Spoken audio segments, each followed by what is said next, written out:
এদিকে জিলংয়ের মনের কথাগুলো সব তারা দুজনে শুনছিল। তখন জুচাং বলে, তুমি কি বললে?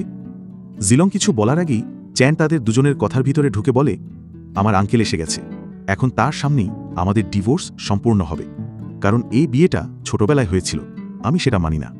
তখন জিলং বলে, ডিভোর্স পরে নিবে, আগে তুমি আমার পাওনা পরিশোধ করো, আমি তোমাকে 20% ছাড়ও দিয়েছি। চ্যান তখন বলে, তুমি কি মনে করছো আমি তোমার টাকা নিয়ে পালিয়ে যাব? আর কে বলেছিল আমার ভাগ্য দেখার জন্যে? তখন জিলং আবার নিজের ম্যাজিক ব্যবহার করে চ্যানের ভবিষ্যৎ দেখতে থাকে।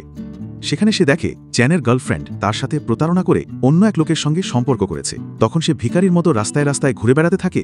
সেই সময় তার প্রেমিকাকে অন্য আরেকজনের সাথে প্রতারণা করতে দেখে সেখানে সে গাড়ি অ্যাক্সিডেন্টের মুখে পড়ে। এই সব দেখে জিলং মনে মনে বলে, ওর প্রেমিকা তো শিগগিরই অন্য কারোর সঙ্গে পালিয়ে যাবে, আর ওর কখনো সন্তানও হবে না। এই সব কথা শুনে চ্যান খেপে গিয়ে বলে, আমাকে অভিশাপ দেওয়ার সাহস কি করে পেলে তুমি? তারপর সে তার আঙ্কেলকে বলে, আঙ্কেল, আপনি শুনেছেন না এখন? কিন্তু তখনই তারা বুঝতে পারে যে জিলং তো এতক্ষণ ধরে কোনো কথাই বলেনি। আসলে এতক্ষণ তারা জিলংয়ের মনের কথা শুনতে পারছিল, আর এসব জিলংই নিয়ন্ত্রণ করে যে কে তার কথা শুনতে পারবে আর কে পারবে না। তখন চ্যান বলে, আমার গার্লফ্রেন্ড আমাকে অনেক ভালোবাসে, সে আমার সাথে কখনো প্রতারণা করবে না।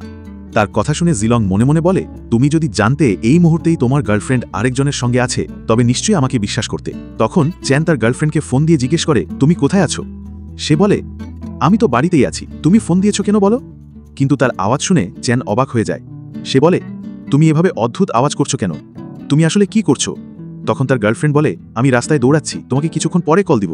এই বলে সে ফোন কেটে দেয়। জিলং তখন তার ম্যাজিক ব্যবহার করে তার গার্লফ্রেন্ডের পজিশন দেখে বলে, ও সে এখন 4 জনের সাথে মেক আউট করছে, এটাকে নশ্বর পৃথিবীতে কি বলে? তার এই কথা শুনে চ্যান জ্ঞান হারিয়ে ফেলে। তখন গার্ডরা এসে তাকে ধরে সেখান থেকে নিয়ে যায়। এরপর জুচ্যাং জিলংয়ের হাত ধরে বলে, তুমি কি আমার ভবিষ্যৎ বলে দিতে পারো? কিন্তু জিলং তাকে পাত্তা দেয় না।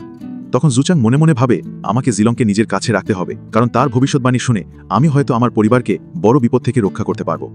তখন জিলং তাকে জিজ্ঞেস করে, ডিভোর্সের জন্য এখানে অনেক ক্ষতিপূরণ দেয়া হয়, তাই না? আমি কত পেতে পারি? জুচ্যাং বলে, এখন তোমাকে কেউ ডিভোর্স দিচ্ছে না। এই কথা বলে সে চলে যাওয়ার জন্য ঘুরতেই জিলং বলে, দয়া করে থামো।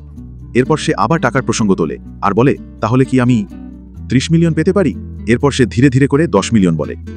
আমাদের এই ভিডিওটা সম্পূর্ণ ইউটিউবে দেয়া আছে। ইউটিউবে ভিডিওটা যাদের কাছে ইংলিশ ভাষায় চালু হবে, At the beginning of the story, Sia was crying about a report. তারা ভিডিওটা স্টপ করে ভিডিওর সেটিং থেকেই বাংলা ভাষা করতে পারেন। গল্পের শুরুতে সিআইডি রিপোর্ট নিয়ে কাজ ছিল।